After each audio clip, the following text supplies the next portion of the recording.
Yo, yo, yo, what is up? What is up? What is up? It's the third intermission. We are back. It's Jason, Troy, Marsha, and myself, Avery, here in the host chair. It is the first show of 2026. New year, new topics, same favorite crew of black folk here, chopping it up, talking about the game on the frozen rink. Good to see the crew here again. Marsha, how was your New Year's? That was pretty good.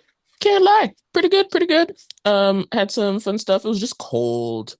Very, very cold. But what can you say? Canada. I'm not in Right? the island. What can you do? That That was yours. That was yours. was good. It was good.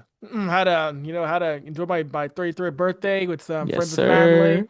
Yeah, I spent New Year's Eve watching Edmonton get demolished by Boston. So that was Oh dear.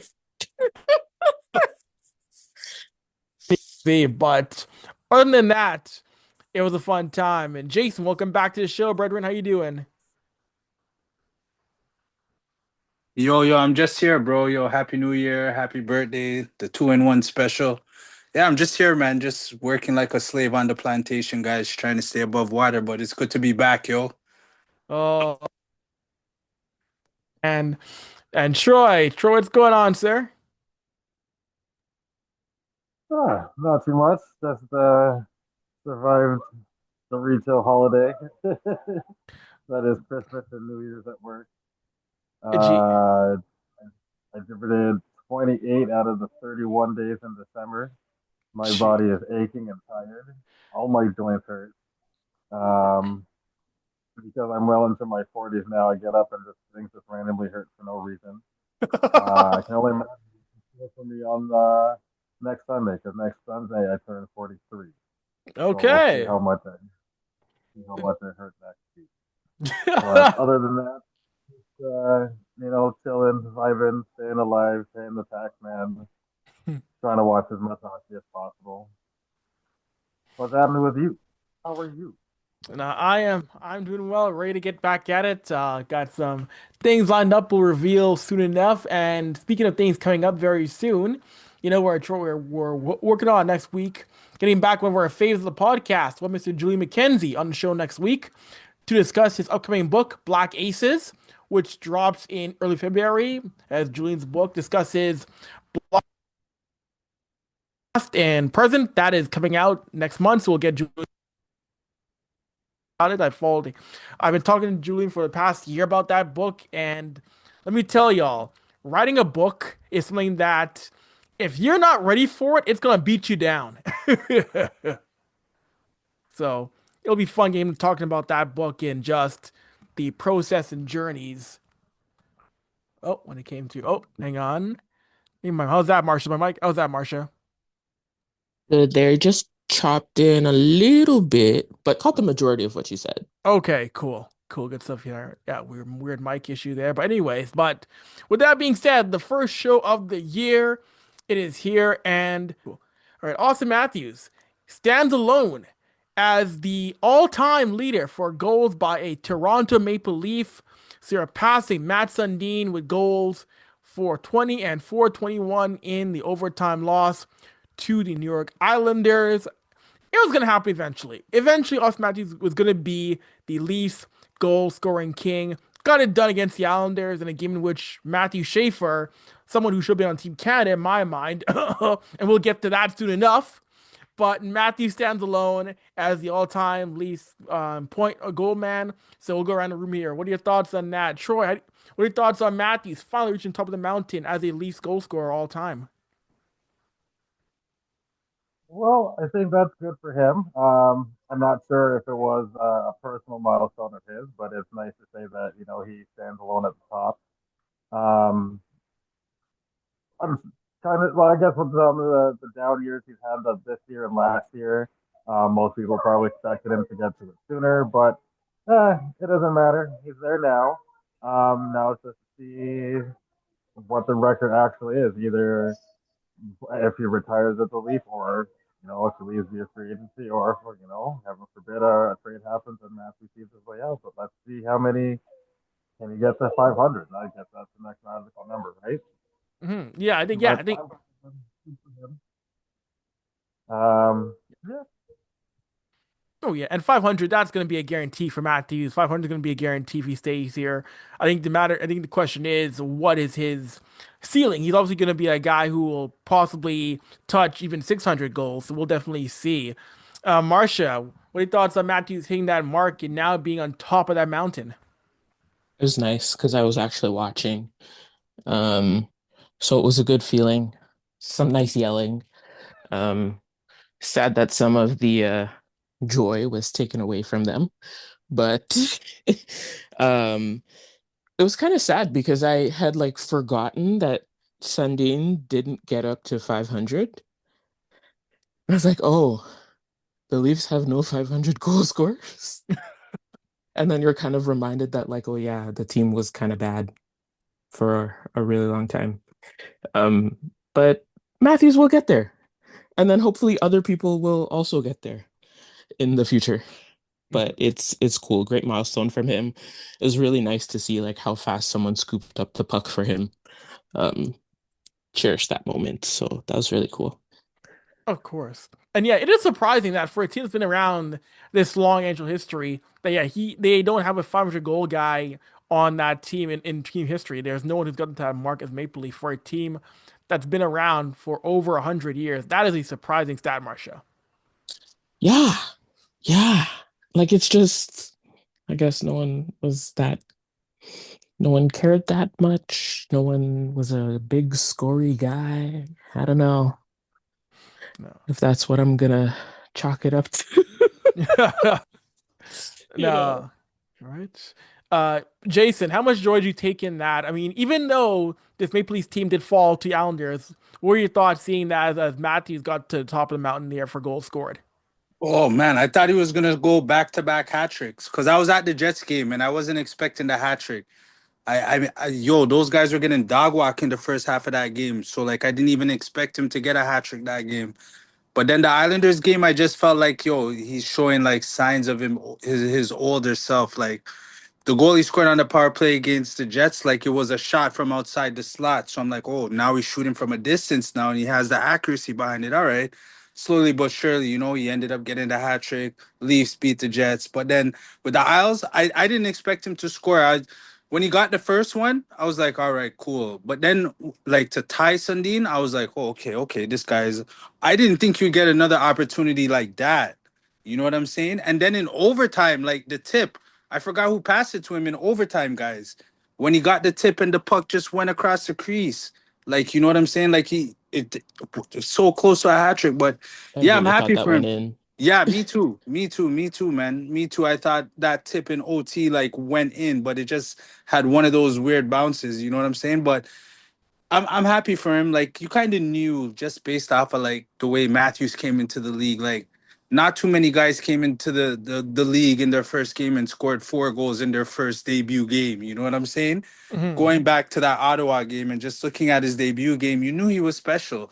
Like it was the first goal you could tell. Like you knew he was special because like he was the best projected player and all that stuff that comes along with it. But in that first game, if you look at his first goal, like where he had to work it off the boards and then he made a nice little play and then a dipsy doodle and he scored. Like I just felt at that time and point that this guy was going to be special, and he just kept excelling. Yeah, injuries hampered him. You know what I'm saying? But I think listen, like this guy is back, and I'm happy that he did it in a less amount of games as Sundin. But I am with Marsha. You kind of want Sundin, like that guy to like that record to stand, but the way these kids are coming up now and the way the game is accelerating as far as like the speed, the way the shots are being taken and the sticks and the skates on top of it, like the game is just so much faster than it was compared to when Sundin played. So for Matthews to score 500 in less games, like I kind of felt that was gonna happen. I didn't even know he was that close until like I started seeing it like on. I wasn't on it like that. I seen it kind of like after the fact. Oh, he tied Sundin. Holy smokes! I didn't even know he had that many already. Holy smokes! Like time flies. It feels like he was just drafted. So yeah, congrats to AM34 Big Tone. Hopefully he can keep it up the rest of the season. And yeah, man, it feels good knowing that he was able to break that record. Hmm. And of course, the big thing now for Maple Leafs is that they're still stuck in Brick City in that Atlantic Division right now. They need that 2 points against the Islanders. And again, still a hockey to be played, but this Leafs team is still stuck in the Atlantic Division basement. As right now, you look at that rest of the division right now. You look at the rest of the division, and again, they're catching up to Ottawa. Florida is struggling in the Winter Classic. Florida got just run over by the New York Rangers. And this is a Maple Leafs team of 45 points that is almost 10 points behind the Habs for third in that division. There is still so much work to do for Toronto as they are 5-3-2 in their past 10 games, gang. Boo. But on Florida, this is what happens when you play the Winter Classic in the sun. Like, yeah, That, what were they even thinking, Marsha? Like, that, why would you bring it to like Florida, bro? Like, and then I seen this video and I didn't get to share it with you guys. I should have shared it with you guys. This guy's talking about, oh, you know why we got the Winter Classic? Because we win the Stanley Cup. We're a good hockey uh, team. No, brother, shut up, bro. George Peros and Gary Bettman are in your back pocket, bro. Like, get out of here. like I don't care if you get the Winter Classic because yes, technically it is winter. I'm not gonna deny that. It is winter for you, just as it is winter for us. Fine. But if you're still gonna call it the Winter Classic, you gotta do it up. I wanna see the fake snow. Grate some cheese on the ground. Give me like a Christmas tree. I don't know, like do something. Or change the name to the Sunshine Classic and like give me a little energy to mock it up and make me feel like it is what it is. Because between that and the fact that it was the day after New Year's at 8 p.m., I'm like, what the heck are we doing here? Because this is just a regular game at this point. I don't care if you don't want to be overshot by college football. You could have played the game at 2 p.m. on New Year's Day and you would have been fine. Like, who's in charge here? Well, look at the winter. Apparently, there's no grown up. What was that trade card for a second? I said apparently there's no grown ups in the room. But I agree with Marsha though. I mean, like if you're gonna call it a winter classic, have it in places that have winter. Like make it make sense. You know what You though? know, where are And, you gonna and have a hockey game in the Sunshine State? The Sunshine State, and if you were where gonna it's have almost all the no, time. sorry, Troy. Go, go, go. No, like I'm saying, like it's like why are you gonna have it in a place where it's hot almost all the time? Like didn't they have it in Dallas once too, where it's like, what are you doing? Why are you having it in places where it doesn't snow? I At mean, that least was Texas got snow those 2 times. yeah in the Cotton Bowl. And that was a cold day. That was like 9 degrees Celsius in the Cotton Bowl in 2020. It was not a warm day at all. That's the one where Corey Perry got kicked out like in the first 4 minutes of the game. Yeah. Yeah, I remember that. I was just gonna It add was a on to good what thing. Troy was saying and just say like it should have never been Florida versus New York. You know what I'm saying? It should have been like the Islanders versus the Rangers at MetLife Stadium or something like that. Like, or if you're gonna do Florida, you should have involved like San Jose or a hot team or something like that. And like what Marsha said, put up the palm trees and whatever and all them thing there. But I digress. Those games are always going to those games. The NHL wants to have those games in every NHL market. Eventually, you're going to get an outdoor game in Vegas, in Nashville, in Utah. You're going to get the outdoor games in, if not all, every NHL city, nearly all 32 NHL markets. And I remember last year before the Heritage Classic, I talked to Steve Mayer for my THN piece, and Steve Mayer is one of the heads of the events at the NHL HQ. Mhm. And I asked Steve Mayer, what is the future of outdoor games? Is it taking these games overseas? And Steve basically said to me that, yeah, the future of outdoor games is taking the game overseas. So Winter Classic, you could see possibly happen in London or Tokyo. And that is completely fine. But let's make sure the theme matches what it's supposed to be. Because, like, we can do an outdoor game any day, anytime, but will make it like appropriate. Hmm.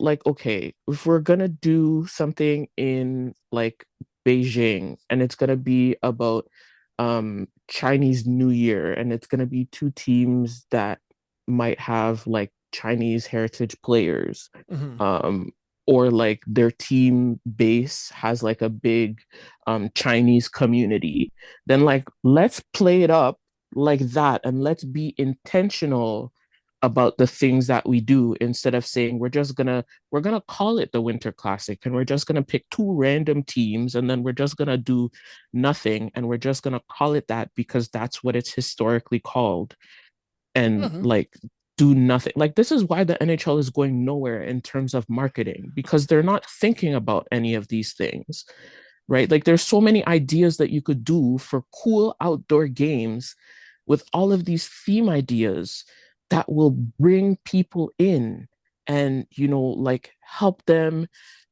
enjoy like what it is. Like they say they want to bring one overseas. You have an outdoor game in London, like the the the rainy days outdoor game, and it's Seattle and it's Chicago. Like it's the Windy City versus the Rainies. Like like something stupid like that. I don't know, but it's fun. Yeah. And it makes people want to sit there and be like, oh, how did they come up with this idea? And you read into that, and it's a cool, fun story. And people are like, oh, haha, I get it. They're being creative now. Yeah, no, I hear what you're saying, Marsha. It makes sense how they should have leaned even more into being winter themed. I get it. It makes total sense. I mean, a great example of the NHL missing opportunities was when Arizona played LA in Australia in the preseason game, which to me, if you're gonna have you can have a game in Australia, how do you not have a game with St. Louis who has Nathan Walker? Thank you. You're only Australian in the league. Why are the You Blues not know, playing that game in Australia? hmm, let the man go home. That was a missed chance for me to not have the one Australian guy in the league playing Australia. Yeah. Yeah. It's the little things like that I'm like, come on, y'all. There's not one person in your team of administration that had that idea to be like, "Hmm, maybe this is an idea that we should be doing." Yeah, because I don't know. It's the NHL. Like, there are times where the NHL gets certain things right with their events and stuff like that. It's just, I mean, from what I'm hearing, the rumor is out there now that there's plans for, if not next year, the year afterwards, a global series game of Ottawa Edmonton in Germany, which makes sense because Thank you. Stutzla Yes, versus Draisaitl. exactly. I mean, like we shouldn't be again having one of these games being a hit and then the second game which is just like, what are you doing? A garbage dumpster fire. Like, yeah. Yeah. And speaking of the outdoor game, I don't know if you all saw that online. Someone posted online, apparently there was an idea of an outdoor game at Bristol Speedway between Nashville and Tampa, and it got shot down by the league offices. Maybe it leaked too early, maybe it was incorrect. But Bristol Speedway, again, meant for racing. And when you had the MLB play there last year, people said it was too far to see a baseball game on Bristol Speedway. Watching a hockey game on Bristol seems like a bad idea. To me, that seems like, okay, what are we doing here? Like you are you're already far enough. I've been to high level racing events. I've been to IndyCar events. Hmm. And again, it's tough at times to see a car. Now a hockey rink in a major speedway, what are we doing? I don't know. I don't know. Like, I don't know. Like, I mean, I know the league said that's false, but even if the league double backs down, say, yeah, we're gonna do it eventually, like, it's hard enough to see a car going by in those tracks. A hockey rink in Yeah, the middle of a speedway, that's gonna be a tough visual for those in the building. it's hard. But I think, you know what, Avery? I really think it's just because of the shape. Hmm. Like I'm looking at a picture of Bristol right now, and it's literally just because it's oval shape and it's like the perfect shape for a rink to be in the middle. And then like the track would be around the rink. Hmm. So it's like a nice visual. they don't care about people actually being able to watch the game. Like, like to me, you're gonna have to build artificial. You're gonna have to build temporary seating somewhere to bring the crowd in more because you can't do it Mhm. that far away. I feel. Yeah, like maybe if they do some sort of like GA standing VIP experience type of thing. Like it could be cool if they pull it off. But you're Ah, right, like yeah. it's so far from like the city that like getting there Hmm.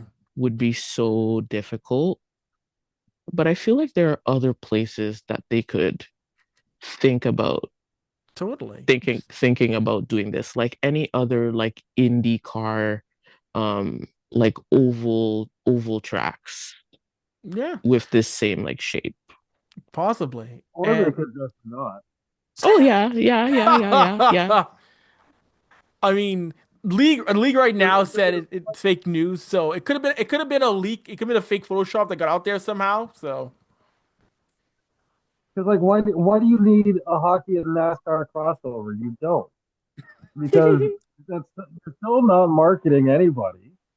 Like, people are going to be tuning in more for the race car driving. People are going to show up to this hockey game going, when does the left turn start happening? Like, they don't care about the hockey game. Like, do something that makes sense. And I think this is the theme that we're going with for this episode, is make it make sense. Yeah. Because like, these guys, and like I said earlier, there's no adults in the room when these decisions are being made. And like Avery said, this may or may not be a real thing, but let's say it is. Why would you agree to this? How does this put more eyes on your league in terms of your players and your team? And if you're going to pick Nashville as one of these teams to play there, why is the other team Tampa Bay? Mhm. I saw other tweets of people saying it would be Carolina. Carolina, yes, It Carolina, should yes, be. Yeah. yeah. Thank you, It Marsha. should be. It's Yes. the other team that would make sense. But to put Tampa there, like, that doesn't make any sense. Yeah, but when does anything else in the NHL make sense? Yeah, I mean, well, very rarely does that happen. but it does sound like so. Doing some more looking into it, does look like there is interest in Bristol. So there is yeah. So it's Carolina. Yeah, it was Carolina. Thank you, Marsha. But yeah, it looks like there is interest in doing it. But I don't know. I get it. I'm some of the LDL. If you want to keep these in North America, I think it's time to try and do your Rogers Center game if you can actually do it. Because I know the Yes. configuration. I know the configurations might make it tough. You got to actually look at that, see if it can work with the seating being locked in. But if Just there's do a BMO.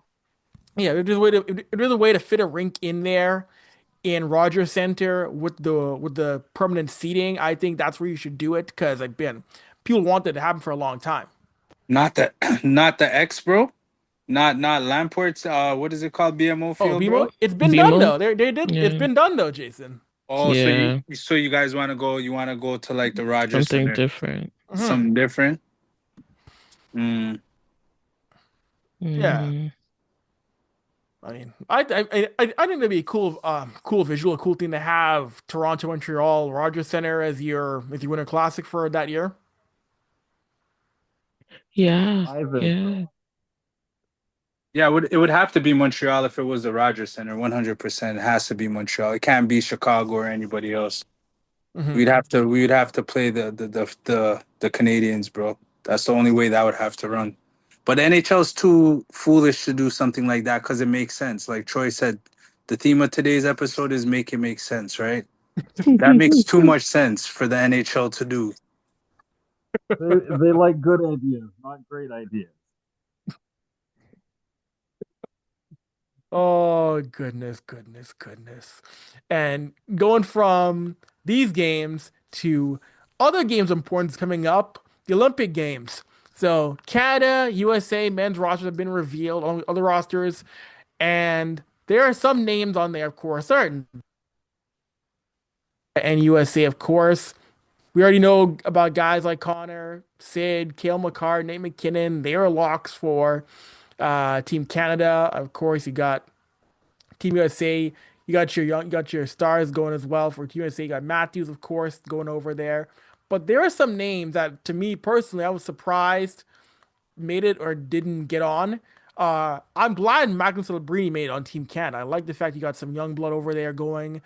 I'm a bit frustrated Evan Bouchard is not there because people keep on saying, liability, liability. In elimination games, in big playoff type games, Bouchard's the guy you want on Team Canada. And for Team USA, the shocks for me who didn't get on no Jason Robertson and no Adam Fox.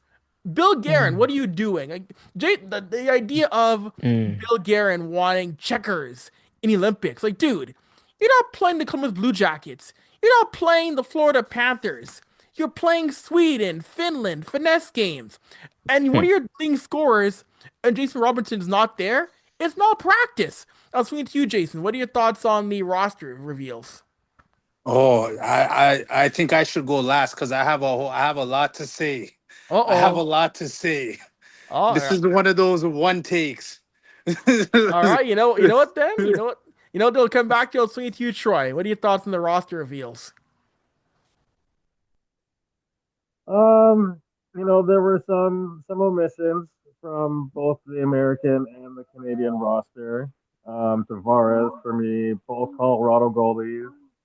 Um, and as these guys were getting picked, sure enough, like a day or two later, they're all starting to drop like flies. You know, Seth Jarvis, he called it. What did he say? A shit salad. Pardon the language, but I believe that's what he that's That's what what you he called said. it. Um, you know, a lot of people are up in arms about Bedard not making the team. First of all, I think a lot of people forget the man's hurt. Like, we don't know what the length of his injury is going to be. So if it's longer than the Olympics, and hopefully it's not, then all these people are making noise. They just wasted good oxygen for nothing. Um, I think Tavares definitely should have been on the radar for sure. Geeky as well. Like, the man has what 50 plus goals in the calendar year, and just like, no, we'll pass. Um, I do think it's cool that Macklin Celebrini made it because I believe he's top five in scoring if he's not top three. Sorry about that. My child's getting her hair done. Um, she's not being brutally massacred in the living room. I swear, she's just getting her hair done and she's just really sensitive. Um, as for the Americans, yes, it's a very if the Americans don't wall up these teams that they're facing in goal, they're definitely gonna look back and be like, maybe we should have taken Jason Robertson. Did JT Miller make this team? Mm-hmm. I Yes, don't sir. remember. Oh my goodness. You're better off putting a pylon on skates out there. Like, that dude is useless. Like, I don't know. Sometimes I feel like the loyalty is a little too much for some of these guys. Because I mean, like, we've all seen that one video of him just kind of nonchalantly skating in his own zone, where it's just like, this isn't beer league, dude. Like, you're playing pro hockey. Do you know how many people would die to be in your position, and you're going on like it's a free skate? I don't know, man. Like, I think that should go to a player more deserving, like Jason Robertson, or even a guy like Cole Caulfield. And you guys know that even though he plays for the Habs, you guys know that I do have a I do like Cole Caulfield as a player. So I mean, they're gonna be missing out on those two, but we'll see. No, we will see. You mentioned the JT Miller thing. JT Miller is someone who I don't understand. I don't understand a lot of things with him. He's someone who has like he's someone who has been a headache for a lot of his NHL career. And that's why you want to bring on Team USA. I don't understand it at all. I mean, when he's on, he's on. But that guy just screams to me, giant headache. We'll see how that works out. But yeah, Cole Caulfield didn't make it either. That to me is just odd how Bill Guerin wants to go with his, meat and potatoes for hockey that's international rules hockey. Like that is just all right. You know what? You do you then, but I don't like it. I don't like it in many ways. Marsha, what are your thoughts on the rosters?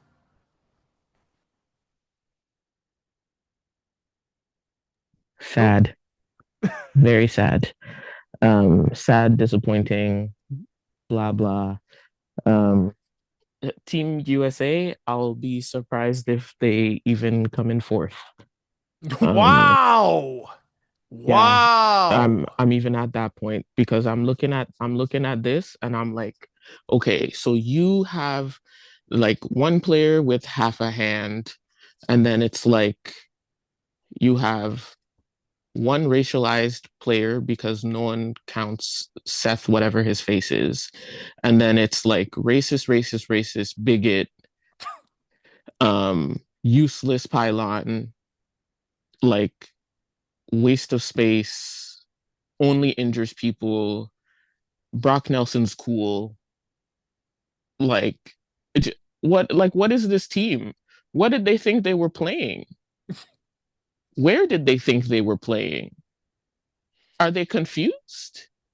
Like, I think their Four Nations team was a little bit better than the Fuck. Olympics team because all this team is set out to do is like they're set out to injure, and they can't even do that because it's international rules. So I'm like, where's the talent? Because as you said, Avry, like the Olympics is a game of speed, finesse, and goal scoring. So this team's gonna fall on their ass because the only people that are set to do that are Auston Matthews and like Quinn Hughes and like Tage Thompson because you willingly omitted Jason Robertson, who's arguably the best American player right now. Yeah. So that's your loss. As I said, if you make it to fourth place, great. If you make it beyond that, I call rigged. But sure, take take it as you will. That's America. Canada, I, like one guy's wife is pregnant, so he's like, if my wife doesn't have the kids yet, I'm not going. Tom Wilson just got injured. Like, uh, I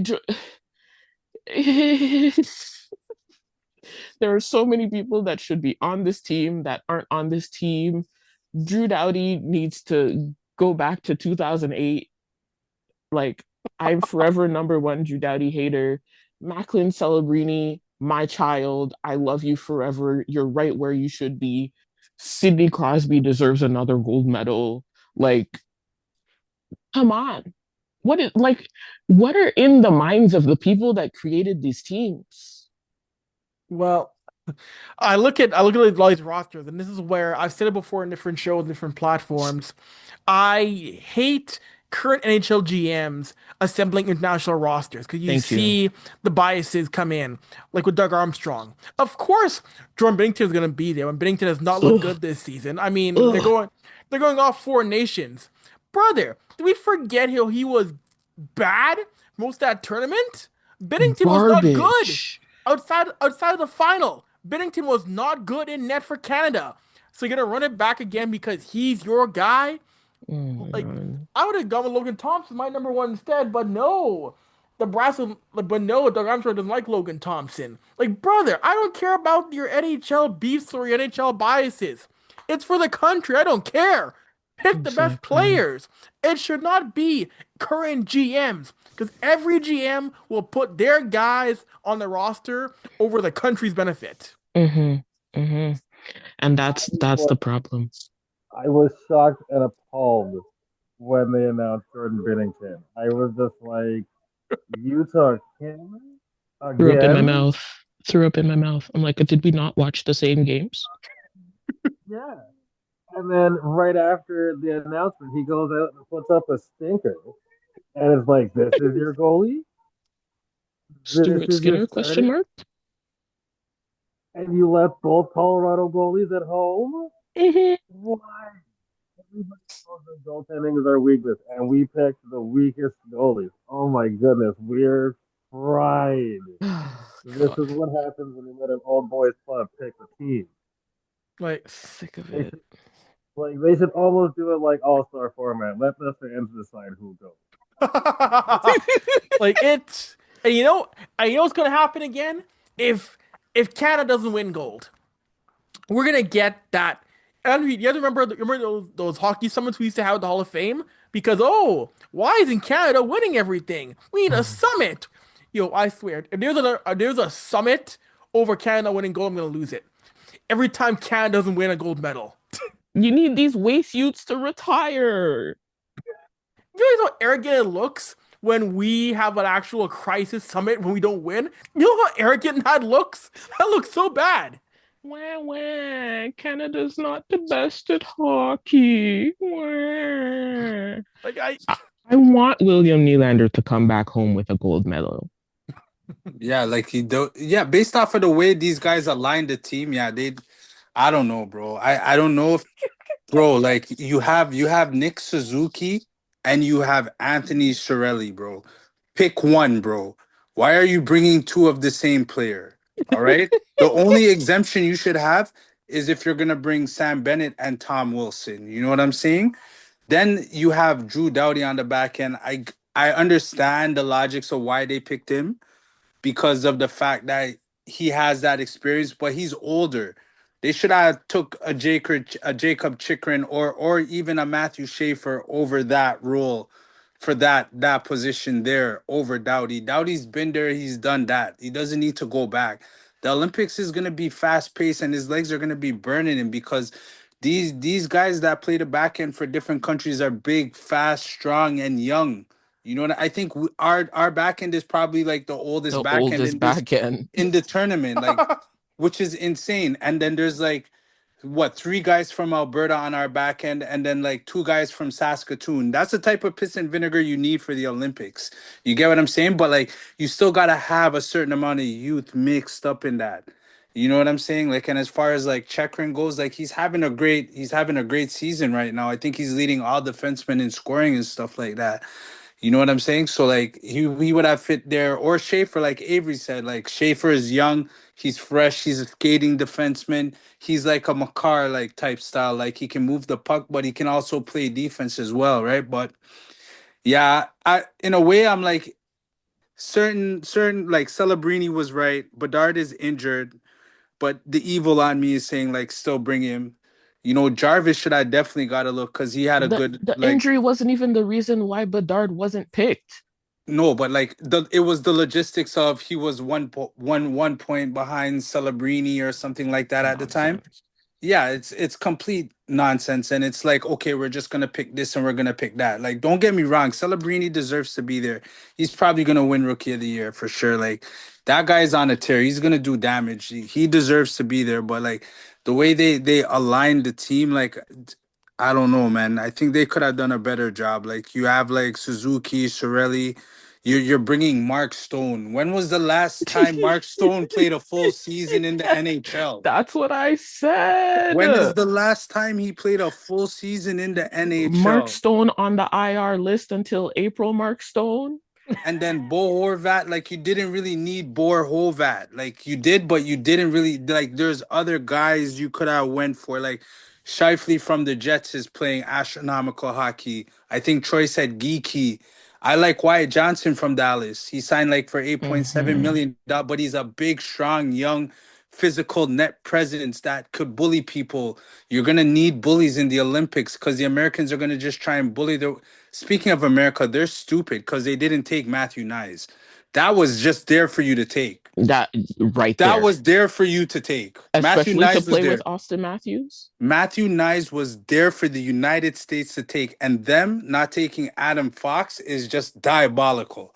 You, Hilarious. one of the Hilarious. best American-born That has to be skating. beef. Yeah, it has to be some sort of static or like I don't like you, bro. I'm not picking you. Like what? Seth Jones, bro? Like yo, oh my gosh, bro. Like oh my gosh, bro. Like I think the only team that got it right, like were like was Sweden like and Finland. Sweden Finland got it right for sure.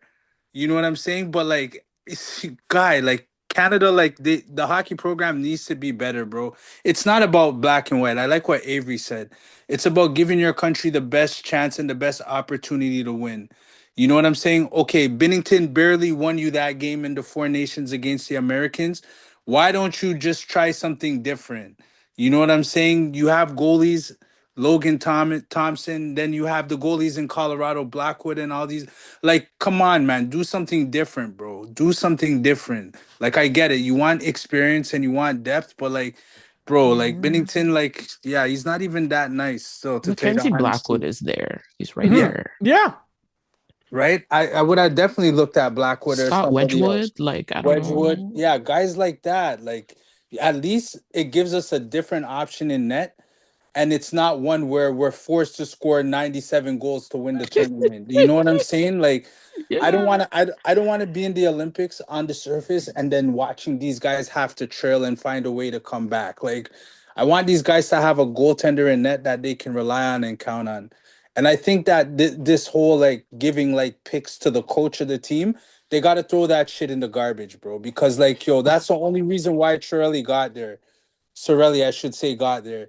You know what I'm saying? Like, me personally, if I was gonna take somebody off Tampa Bay, I'll probably take Brandon Hagel over Sorelli.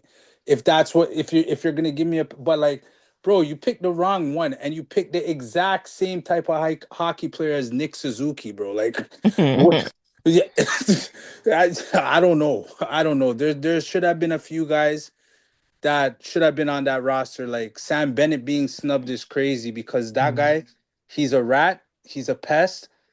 But when it comes to big moments, whether it be in the Stanley Cup playoffs, whether it be giving our goalie a flying clothesline in the goal crease in the playoffs, or whether it be like scoring a game tying goal against the Americans in the final game of the Four Nations, like this guy can step up when it comes to big moments. You know what I mean? And like for me, not to see his name called out, that was crazy. But Marsha brought up a good point. Tom Wilson is hurt, and it doesn't look good for Tom Wilson. And although he could recover fast enough, they don't know the extent of how long Yeah. that rehabilitation will really take. Because you don't want to send him to the Olympics tender.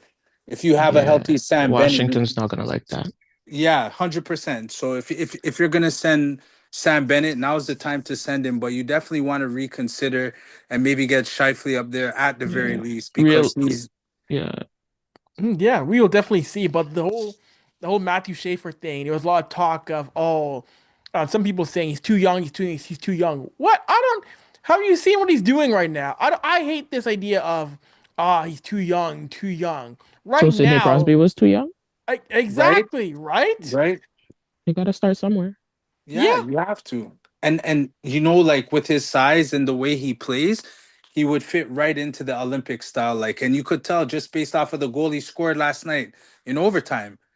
And the goal that he scored to tie the goal. Like he basically outskated, I don't know, but he outskated someone along the boards and just cut across and tucked it behind wall. Like so easy, bro. Like, and for a defenseman, like you're not used to seeing defensemen skate that way with that size.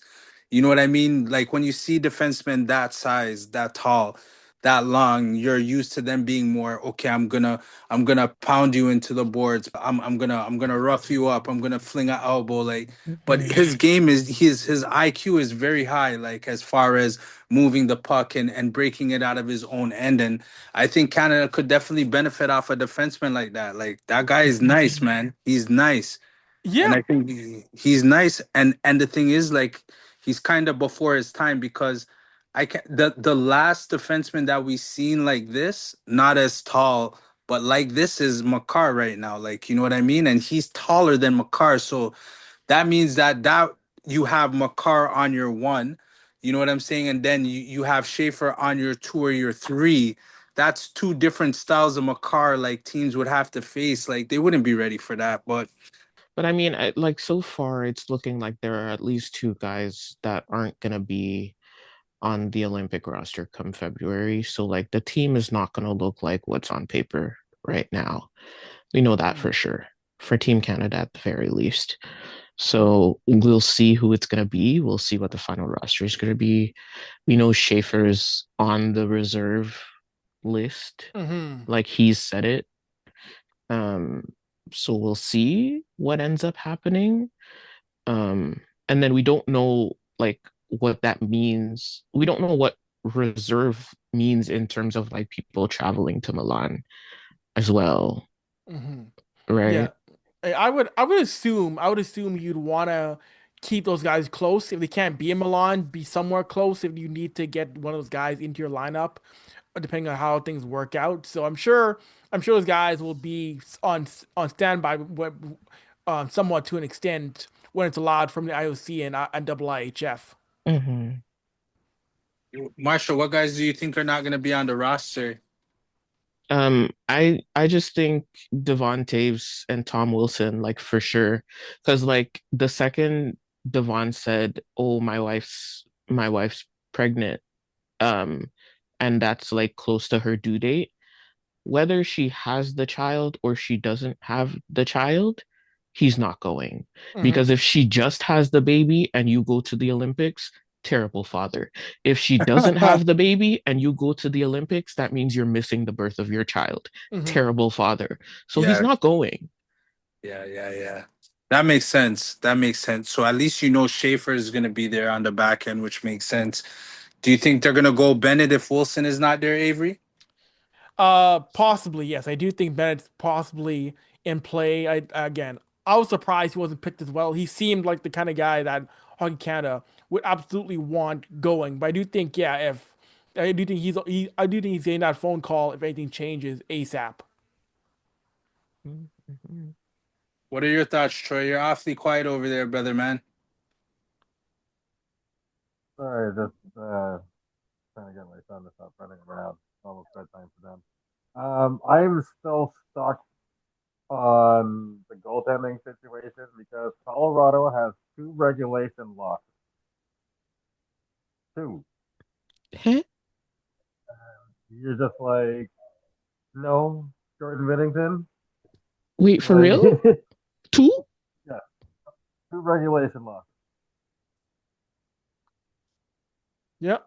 Yeah, Holy you have two Jesus. regulation, and you just skip them completely.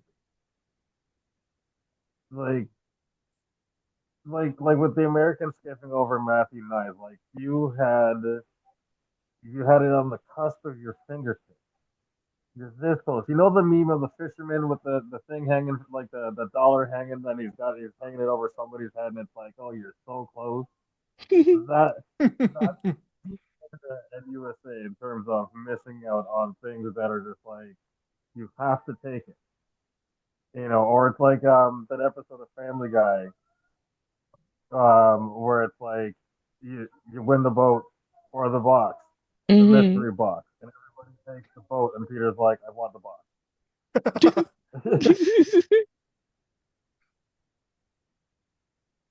you Oh, that's know, a good one. uh, I yeah. I do agree with Marsha.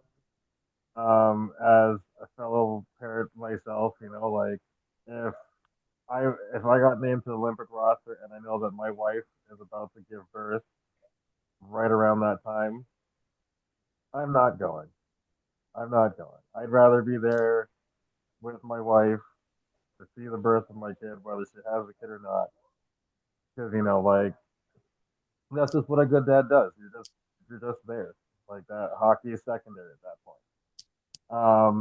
It is unfortunate that Bo Horvat got hurt the same day he got picked. Um, he wasn't. I wonder whose radar he was on. Wasn't on mine. I didn't know he was Canadian Mhm. until they announced his name. That's how much. That's how much he comes under the radar. Um, we we've kind of discussed the whole Morgan Riley thing. I don't know. I mean, like he's played all right this season, but like the standout Morgan Riley from seasons past, like that's I don't.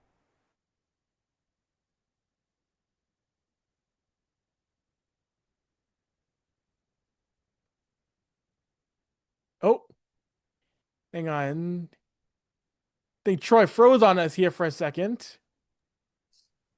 I mean, to jump in on his Morgan Riley point until he had, oh, he's Oh, back. now you're back, Trent. Now you're Yeah. back. Sorry. Yeah, I was saying that Morgan Riley is basically a left-handed Drew Doughty at this point. Like you're not really getting much out of it. You can't really squeeze much out of the sponge that's left out of it. So other than that, you know, I agree with Marsha. It's gonna by the time the Olympics actually roll around, we're probably gonna see at least 4 or 5 different people on this roster. About Morgan Riley, though, would you say, or would you think, because this is my idea, I feel that his play becomes so a lot better and very different when the pressure is not on him to forcefully be the best or be the 1A all the time or to be the one leading the play all the time or like make all of those decisions and like he could just play. So I feel like in an international wheelhouse, there might be a better side of him. That's a possibility, but then like there's like 97% of our fan base for the Leafs, and then a lot of other people out there that are saying like Riley is a liability defensively, and then they're just gonna look at his underlying numbers for this season and not look deep into like what it is you're saying, Marsha, as far as him having to always be the guy to like move the puck and break it out, and there's a tremendous amount of pressure on him. But if maybe going to the Olympics with a little bit more space, it might open his game up more. You know what I mean? So like you definitely have a valid point. You're cooking, you cook there still.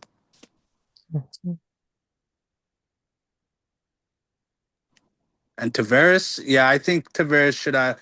Like, I'd rather if I had to pick between Tavares and Mark Stone, I'm taking Tavares all day. If we have to take an old guy, I'd want John Tavares to be the old guy we take. That guy's puck protection is elite, and he's strong like bull. And for some reason, this guy just has a different gear. Like when it comes to international play, ever Mhm. since juniors, you know what I'm saying? Like all Yeah. the Olympic tournaments, if you watch Tavares, he's always been a standout guy. No matter who he's played with, his line is doing damage. Well, if Bull Horvat's injured, then that that might be the replacement. Yeah, like that. I wouldn't be mad at that, but I'd rather Tavares go in for Mark Stone Yeah. versus going in for Bor Hovat, and then maybe we get like another like oversized forward that we could put in there for Horvat. Like maybe that dude from the Jets who's on a tear, or like somebody else like Hmm. along like the power forward like type guy like Morgan Geeky, somebody that could score goals and be a net front presence, something like that. But yeah, Tavares over Stone like 100%. That's not Yeah. even a no brainer. Mhm.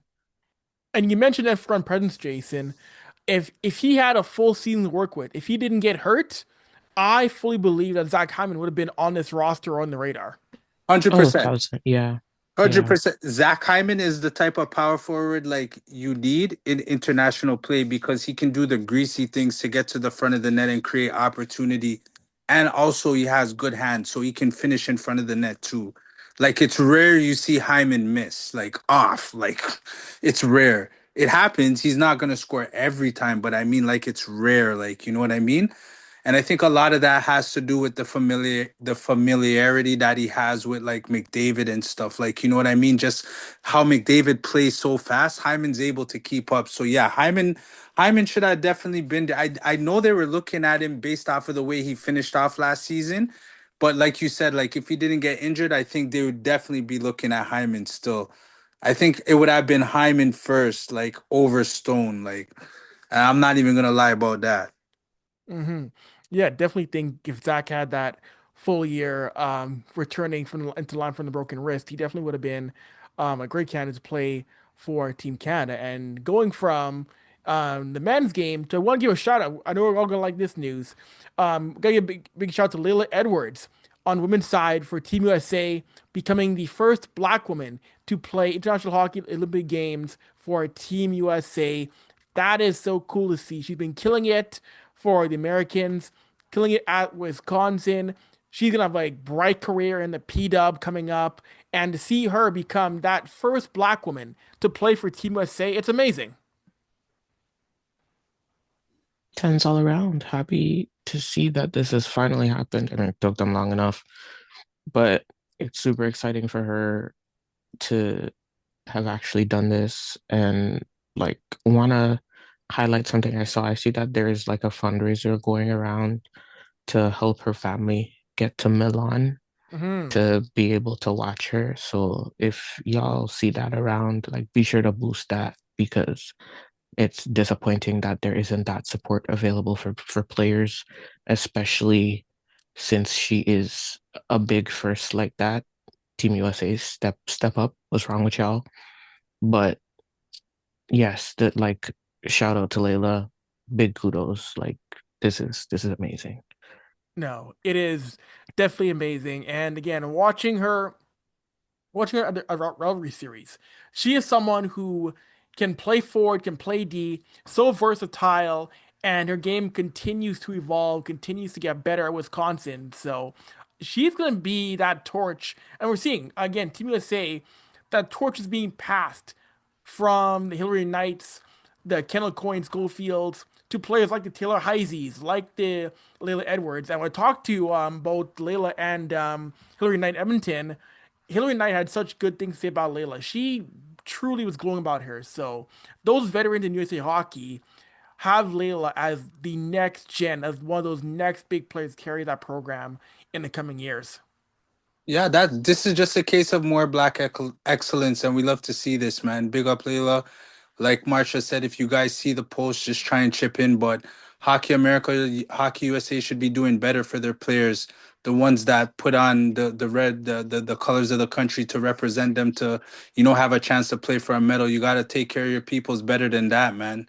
You know what I'm saying? But no, this is great to see. Like she's going to the Olympics, she's gonna represent her country, country, and she's gonna do damage. Like and if like what you were saying about the rivalry series, Avery, like she's been like a thorn in Canada's side, bro. I think she scored against us a couple times too, bro. Yep, that's You know what I correct. mean? Yeah, man. So she's definitely gonna give Sarah Nurse and the ladies from Team Canada a lot of problems in the Olympics.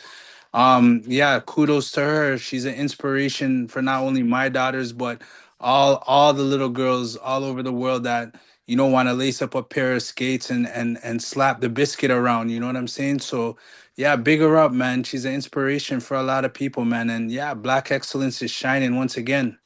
Absolutely, absolutely. And before we wrap things up, I know Troy's got to peace out. We'll wrap things up here. We're talking about from the senior teams to the World Juniors. As right now, Czechia leads Canada 2-1 in the quarterfinal game. And Czechia, man, they've been that thorn in Canada's side for the past little while here at the World Juniors. And the last thing Canada wants is to be knocked out again by the Czechs in the quarterfinal, gang. Pain and sorrow. Pain and sorrow. This is probably their like karma following them around. This is like Dale Hunter's karma for being a terrible person or whatever. I don't know. But like pick up the slack, open your eyes, slap the puck around, score some goals. I don't know what to tell these children. They're scrapping. I had the game on like while we were recording. Czechia right now they're just like pounding the Canadians in their own zone, and they're neutralizing the puck, and they're pressing the Canadians hard, and the Canadians don't know what to do, like as far as getting the puck out, and it's hard for them to sustain pressure. They did that pretty good in the first period, but right now is all Czechia right now, and it's like they're playing like a defensive set right now where they're just making it like hell for Canada to like get that pressure in the ozone to get the biscuit around and try and create opportunity. So this doesn't look good, but I know these guys are gonna battle back. And Ginla's playing well. He scored the opener. Parekith is out there. Atchison is out there. Like these guys are out there. These guys know what they're playing for. So I'm not too worried about the thing, man. This is just a baby food. You know what I'm saying? We're gonna nyam that just now. He mentioned right there, Jason, TJ Ginla. He's someone who I've liked his tournament so far. He's taking his opportunity and his chances. And Zane Parek. People were foolishly out here trying to say, Zane Parek bust. Zane Parek can't keep it. Zane Parek is not good. Zane Parek's been telling people nice your beak lately, eh? Hmm. As he should. As he should. People need to know when to just stop and let the play on the ice do the talking. Because it's just because, you don't look and sound like what the typicals upbringing of what a hockey you're used to is. They're like, oh, they can't do anything. They're not good at this. They don't know what they're doing. And look at all what they've shown you. Look how they've carried the team. Look at where we are now. Yep, Hmm. facts. And that's the part, Marsha, about this whole hockey thing I don't like. I was at the game the other day, and then I don't know, like, this guy, I guess he was like from up north, like Timmy from Sudbury, like he was just trying to style me. Why do you know so much about this, and how do you know this? And like, yo, brother, shut up, bro. I've been watching the sport probably longer than you were born, bro. Like, what's your problem? Why? Because I have on a tracksuit and Jordans, bro. Like, you're just looking at me like that, bro. Like, yo, leave me alone, bro. I got tickets. I'm sitting in my seat. I'm trying to watch the game, bro. Like, don't try and do those things, bro. Like, but you see, that's the problem. Like, people that have a different nationality are gonna face with this sport, bro, because it's only for certain people only, quote unquote. If we're gonna address the elephant in the room. But you see, when a guy like me comes around, or a guy like Avery or Marsha or Troy comes around, it becomes, oh, how do they know about this? Oh, they don't know what they're talking about, and this and that. Like, it's such bullshit. Like, what's good for the goose is not good for the gander, but it shouldn't be like that, though. You know what I'm saying? I should be able to go to the game and, just be around people that know the sport, and we're there and we're just having a good time. I'm not getting drilled about how do I know this and why do I know that. Like, what does that have to do with anything, bro? I thought we were here to watch a hockey game, bro. Yeah, and even with you're right, Jason. And even with Zane Parek, people are saying, hey, he's having trouble figuring things out earlier this year. Like you mean to tell me now, the kid who graduated high school at 15 can't figure it Hmm. out again? Please. Again, I'll say it again. Zane Parek, a high school graduate at 15. You mean he couldn't figure it out? Right? Hmm. Like, they're just bypassing that part. You know what Like I'm saying? the kid is a near literal genius, like an actual genius. Like, Come on now. Right. But they're bypassing that part. You know what I'm saying? He needs to get it together. What does he need to get together? This guy is, and he's already drawing comparisons to Makar, bro. Like, Hmm. legit, that's not from me. That's like from the insiders on TV who get paid to analyze the sport. Like, you know what I'm saying? So, like, what does he need to figure out? Why is it? Because, like, I guess he has to figure it out because he doesn't have like the authentic look. You know what I mean? He looks a Hmm. little bit different. If I'm being real, bro. And honestly, yeah, like, for 2026, Avery, like, I hope that shit changes, bro. Like, because, like, to me it's a bunch of like cow poop, bro. yeah, I don't want to swear on the show, but like, it's cow poop, bro. Like, 100%. Like, yo, it shouldn't even be like that. If you have talent, no matter where you come from, you should be recognized for your talent, bro. Like, not, oh, well, he's from here. He's from here, so let's just try to penalize him and not recognize his talent. But we'll recognize the talents of the guys that did bad things and almost got banned from the NHL. Like, come on, bro. Like, pick a side, bro. yeah. And even yeah, and you guys saw as well too. There was a quote from Perek where basically was asking him, your thoughts on. They were basically asking him about why he's always so outspoken. And he's someone who's always there to give an actual good quote to the media, and he admitted that people told him, "Hey, don't be as open, don't be as engaging."